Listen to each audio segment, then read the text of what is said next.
공천 결과가 발표되면서 정치권에서는 여야 할 것 없이 잡음이 일어나고 있습니다. 정치권 소식 살펴보겠습니다. 최창렬 용인대 교수, 또 서정욱 변호사 나오셨습니다. 네, 안녕하세요. 예, 안녕하세요.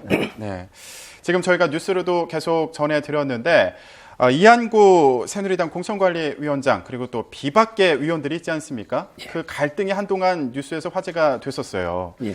네, 그런데 또 금방 화해를 했더라고요. 어떻게 보십니까? 예, 그 새누리당 공천을 보면 옛날에 그 살생부 파문부터 그다음에 그 여론조사 유출 사건 또는 이게 윤상열의 막말 사건부터 정말 이게 이전 투구를 벌이고 있습니다. 제가 보기에 이 모든 문제는 그 새누리당 윤리 강령에 보면 항상 이게 개인의 이익보다는 당의 이익보다는 국가 이익을 우선하게 돼 있는데 지금 이게 공천 진행 상황을 보면 국가 이익보다는 당의 이익, 네. 당의 이익보다는 개파 이익, 개파 이익보다는 개인의 이익을 우선하기 때문에 이런 이전 투구를 벌이는 게 아닌가 네. 이런 생각이 듭니다. 네. 그렇다 보니까 뭐 개파 간의 갈등이 극에 달하는 거 아니냐 이런 얘기도 또 나오고 있습니다. 네. 기본적으로 지금 새누리당의 공천 갈등은 당내의 전 권력 투쟁이라고 생각을 합니다. 우선 김무성 대표가 계속 주장했던 것이 공천권을 국민에게 돌려주겠다라고 얘기했던 거거든요. 네. 그런데 뭐 지금 사실 뭐 전체적인 그 숫자로만 볼 때는 뭐 경선 지역이 많긴 많겠습니다만 네. 단수 추천이나 우선 추천 지역이 상당히 많잖아요, 지금. 네, 네. 뭐 어제 발표한 데도 단수 추천이 뭐 20몇 곳인가 그랬거든요. 그렇다면 이제 사실상 김무성 대표가 공언했던 상향식 공천 자체는 네. 거의 뭐 실종됐다고 보는 게 맞는 것 같아요. 근데 사실 이 국민공천제라고 할지 상향식 경선의 장단점이 분명히 있을 겁니다, 아마. 네. 그런데 분명한 것은 새누리당의 이 상향식 공천은 당내 그 공천제도 특별위원회에서 합의했던 부분이거든요. 네네. 근데 이 부분을 너무 이렇게 가볍게 보는 것이 아닌가. 전 뭐 반드시 상향식 경선만이 네네. 올바른 경선이라고 말씀드린다기보다는 네. 그런 점에서 이것이 친박과 비박 간의 어떤 세력 간의 다툼, 권력 투쟁이 하나의 산물이다. 그래서 네. 지금 살세무 논란이라든지 또 사전 여론조사 유출 의혹이라든지 말이죠. 조작 네. 의혹이라든지 최근에 막말 파동 이런 것들이 좀 그러한 하나의 본질적인 문제에서 파생한 하나의 현상이다. 네. 그래서 이러한 구조적이고 본질적인 문제에 대한 인식이 네. 어떤 그 성찰과 반성이 없는 한 이러한 현상은 더욱더 계속될 수밖에 없는 것이고 지금 봉합했다라는 것도 아주 표피적이고 피상적인 봉합인 거죠. 네. 그렇다면 네. 그 이한구 공천관리위원장을 둘러싸고 독단적이다 이런 비판도 나오고 있거든요. 그 부분은 어떻게 보시나요? 전 그 부분도요 독단적이고 싶어서 독단적인 게 아니라 지금 네. 친박을 대변하는 듯한 그 친박을 배려하는 듯한 이런 여러 가지 정황들이 드러났던 게 사실이기 때문에 네, 네. 그런 비판이 있을 수밖에 없는 것이고 아마 그런 비판을 이한구 위원장이 잘 알고 있을 겁니다. 네. 거기에 대해서 홍문정 의원이라든지 아니 홍문표 위원 공관위원이죠 공천관리위원이죠 네. 황진환 사무총장이 많은 그 얘기를 했잖아요. 네, 네. 근데 어쨌든 간에 상당히 그 자극적인 얘기를 많이 했죠. 이한구 위원장이 비성과자, 비인기자나 저성과자 이게 걸러내겠다. 그리고 네네. 대표도 공천 못 받을 수 있다. 이런 말들은 네. 굳이 안 해도 될 얘기인데 그 이한구 위원장이 입장이 있다 하더라도 그러다 보니까 독단적이고 좀 이 월권하는 것이 아니냐. 왜냐하면 네네. 그런 면이 좀 있는 것 같아요. 공천관리위원회 갈 수 있는 부분 좀 넘는 면이 분명히 있어 보인다는 네네. 거죠. 그런 것들이 오히려 구조적인 문제가 있다 하더라도 네. 당내 갈등이 더 증폭되는 하나의 요인이 아닌가라고 보여지기도 합니다. 네. 변호사님 어떻게 보세요? 예, 뭐 이한구 위원장이 뭐 어떤 개파 의원이 많은 실세도 아니고 네. 여기 그 공천에서 뭐 표를 두세 표 행사하는 분도 아니지 않습니까? 네. 따라서 그분이 뭐 독단적으로 할 수가 없는 거고 다만 이게 그분의 뒤에 어떤 청와대나 또 친박 핵심 주류들 같은 공감이 있기 때문에 네네. 어느 정도 이게 그 독단적으로 운영되는 면이 있지 않나 이런 생각이 듭니다. 네. 그런데 이 개파 갈등 와중에서 또 하나의 어떤 이런 갈등을 증폭시킨 사건이라고 해야 될까요? 김무성 대표의 공천 결과가 발표가 안 됐잖아요. 예. 어떻게 보십니까? 예, 김무성 대표의 경우는 이제 예를 들어 친박 입장에서는 최대한 이게 공천을 뒤로 미루어서 네. 나중에 그 공천을 주면서 딜을 하려고 아마 최대한 미루려고 할 것이고요. 네. 그렇지만 이게 김무성 대표의 공천을 빨리 안 줄 수 없는 게 예를 들어 그분이 단수 공천을 원하는 것도 아니고 경선을 하겠다는 거고 네. 실제 뭐 배제 사유가 전혀 없거든요. 네네. 그 원유철 최고위원도 이미 공천이 단수로 확정됐지 않습니까?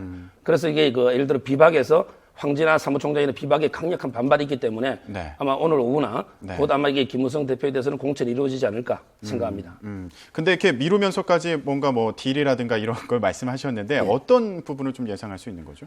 예를 들어 이게 그 윤상현 의원 그 막말 파문에 그 윤상현 의원하고 이게 딜을 할 수도 있는 부분이고 네네. 무엇보다 이게 그 대구 공천이 가장 새누리당에서 가장 중요한 게 대구 지역 공천 아니겠습니까? 네네. 그 부분에서 이제 그 김무성 대표의 공천과 딜을 하지 않을까 네. 이런 예측을 할 수 있습니다. 네.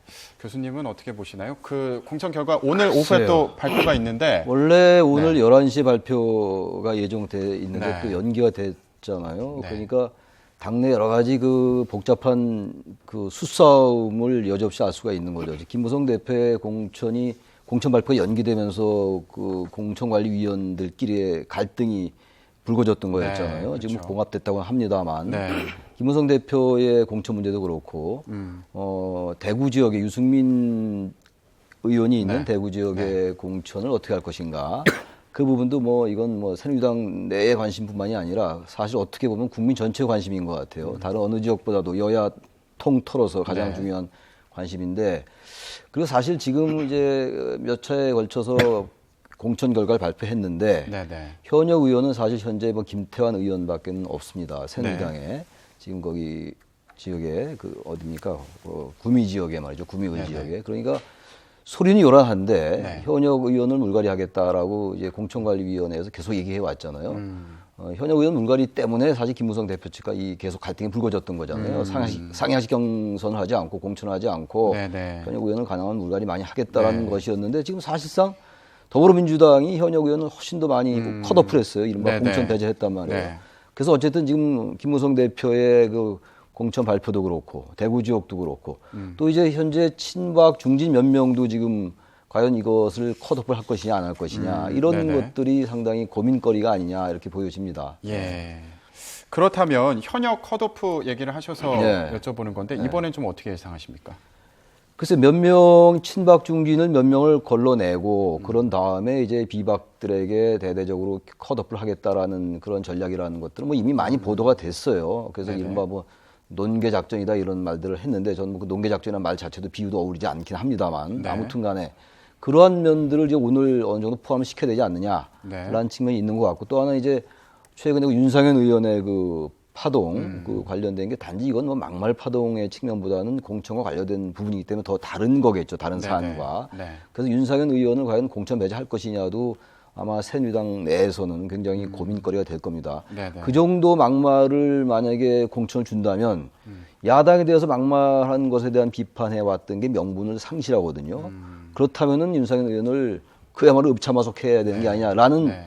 논쟁이 있을 것 같아요. 네. 제가 뭐 단정할 수는 없겠으나 네. 아마 그런 점들도 자꾸 이 연기되는 하나의 요인이 아니겠느냐 보여지고 사실 윤상현 의원의 그 말은 술 먹고 한 말이긴 합니다만 네. 그것을 취중말이라고 하는 그 이양구 위원장의 말도 너무 두둔하는 거죠. 만약 다른 의원이 그랬으면 그랬을까라는 그 우리가 가정할 수가 있겠죠. 네. 그런 면에서 볼 때 아마 그런 여러 가지들이 새누리당으로 하여금 복잡하게 만드는 건데 바로 그래서 여러 가지 요인들을 제거하기 위해서 상향식 공천을 해야 된다고 얘기했던 것 같아요. 김무성 대표. 근데 지금 네네. 야당도 마찬가지긴 합니다만 지금 공천이 너무 복잡하게 되고 있어요. 단수 추천, 우선 추천, 또 어떤 때는 전략 공천. 네네. 뭐 단수 우선 추천이 물론 사실상의 전략 공천이긴 합니다만 야당은 전략 공천이라는 용어를 쓰고 있고 그리고 어떤 적은 또 경선 지역으로 분류하고 어떤 적은 또 경선 후보만 발표함으로써 또 거기 포함 안 되는 사람은 또 공천 배제로 인식되게 만들고 네. 이 여러 가지 진행되는 이 공천이라는 게 국민과 상당히 유리돼 있는 것 같아요. 네. 그 이번에 이 선거가 끝나고 나면은 전 뭐 정치권 전체에 대해서 뭐 이 자성해라 이런 말은 하고 싶지 않아요. 그런데 기본적으로 이 공천 제도만은 말이죠. 뭔가 어떤 법적 제도적 안정성을 갖출 필요가 있다. 네. 이런 식으로 항상 선거 때마다 할 거냐. 네, 이거 네. 그야말로 개파 간의 갈등 때문에 계속 복잡해지는 거거든요. 네, 알겠습니다. 그런 말씀 좀 드리고 싶어요. 예. 예. 그러면 그 변호사님 보실 때는 어떻게 그 좀 친박 관련해서 공천이 어떻게 진행될 것 같으신지 전망을 좀 어떻게 하시나요? 아, 친박 관련해서요. 네. 현역 의원 또 친박 의원들 관련해서 어떻게 보십니까? 예, 지금 현재까지는 그 현역 의원은 아마 그 실질적으로는 김태환 의원 한 분 아마 이게 그 컷오프가 됐고요. 네. 앞으로 이 그 대구 지역이나 이쪽 중심으로 아마 컷오프 되는 현역들은 마지막에 왜냐하면 이게 그 반발이라든지 또 최고위원 중에서도 컷오프 될 의원들이 많이 거론되고 있지 않습니까? 네네. 살생부에도 네. 뭐 예를 들어 서청원 대표나 이인전 의원 여러 명 거론되고 있는데 그럼 이게 최고위 의결도 거치되고 따라서 이게 그 최대한 쟁점이 없는 분들을 먼저 다 정리하고 네. 아마 마지막에 현역 의원에 대해서 대대적인 컷오프가 있지 않을까 이런 생각이 듭니다. 그리고 또 지금 교수님 말씀에서는 친박계 의원들 중에서도 뭔가 그런 컷오프라든가 공천 배제라든가 이런 게 있을 가능성이나 뭐 이런 부분도 말씀하셨는데 그런 부분은 어떻게 보시나요? 예, 항상 이게 그 외형적으로 항상 이게 공정성이나 균형을 맞춰야 되는 거 아니겠습니까? 따라서 이게 그 뭐 농계작전이든 사석작전이든 하여튼 그 친박에서도 일단 먼저 숫자적 외관상 균형은 물론 친박 핵심을 건드리지는 못하겠지만 네. 갖춰야 되기 때문에 숫자적으로 네. 아마 친박도 상당히 컷오프 될 가능성이 많다 봅니다. 네, 오늘 오후에 이제 또 공천 발표가 있는데 이따가 또 지켜봐야겠습니다. 네. 예. 그러면 더불어민주당으로 좀 가볼까요? 지금까지 그 공천 결과 좀 어떻게 평가하십니까? 그 더불어민주당의 공천을 보는 이제 핵심 논점은 과연 이른바 친노 세력으로 인식됐던 의원들이 얼마나 컷오프 되느냐에 네네. 집중돼 있습니다. 지금 네. 가장 대표적인 부분이 정청래 의원이 네, 공천 그렇죠. 배제됐어요. 네. 그것이 지금 당내에서 굉장히 관심거리였는데 그렇고 지금 이제 이해찬 세종시죠 지금 지역구가 네네. 아까도 화면에 잠깐 나오던데 이해찬 의원을 과연 어떻게 할 것인지 컷오프를 할 거냐 안 할 거냐가 이제 중요한 관심이에요. 그 이유는 이제 이해찬 의원이 친노라는 계파의 좌장으로 돼 있기 때문에 그런 거거든요. 그래서 그것이 바로 지금 국민의당과의 뭐 통합까지는 어렵다 하더라도 네. 수도권의 연대라도 말이죠. 가능하려면 뭔가 친노를 우리가 친노 패권을 청산했다라는 명분이 필요하지 않겠어요. 더불어민주당이 네네. 국민의당에게 준 메시지가 필요할 거 아니겠어요. 네. 아마 그런 점에서 지금 이제 주목거리가 되는 거죠. 근데 그러면 지금, 예. 일단 그 변호사님의 총평을 좀 듣고 네, 한번 그러시죠. 이번에 컷오프된 의원들 개개인을 좀 놓고 얘기를 간단하게 그러세요. 해볼까요? 변호사님은 어떻게 평가하십니까? 예, 더민주의 그 공천을 보면 현재까지는 네. 다른 당에 비해서 상당히 그 컷오프 비율이 20%를 넘고 네. 아마 비교적 국민의 지지를 받고 있지 않나 이런 생각이 들고요. 그다음에 이게 그 더민주의 구성을 보면 네. 크게 보면 이게 친노와 비노가 있고 네. 그다음에 친노 중에도 문재인계나 또는 이게 정세균계 이런 다양한 이해찬계 계보가 있지 않겠습니까? 네네. 그래서 제가 생각하기에는 친노면서 친문재인이면 성골. 네. 그다음에 이거 친노인데 정세균계나 다른 계는 진골. 네. 아예 친노가 아닌 비노는 육두품이거든요. 네. 따라서 현재 그 컷오프된 예를 들어 이게 전병헌 의원이나 오영식 이런 분들 전부 이게 정세균계 아닙니까? 네네. 따라서 이게 그 운동권이나 친노를 친다면서도 결국 선골 핵심 선골들은 대부분 다 살아남았거든요. 막말 파문에도. 네. 아마 그런 식으로 거기도 정청래 의원도 마찬가지겠지만 조금 이따 말씀드리겠지만 결국 친문재에게 선골은 아니거든요. 네. 따라서 이게 그 컷오프 된 게 아닌가 이런 생각이 듭니다. 아, 그러면은 교수님 보실 때 일단 정청래 의원 얘기 좀 해볼까요? 컷오프가 되고서 당내에서 얘기가 많이 나오고 있는데 어떻게 평가하십니까? 그 정청래 의원은 워낙 뭐 여야 막론하고 그 막말을 많이 한 분으로 이게 인식이 돼 있어요. 네, 네.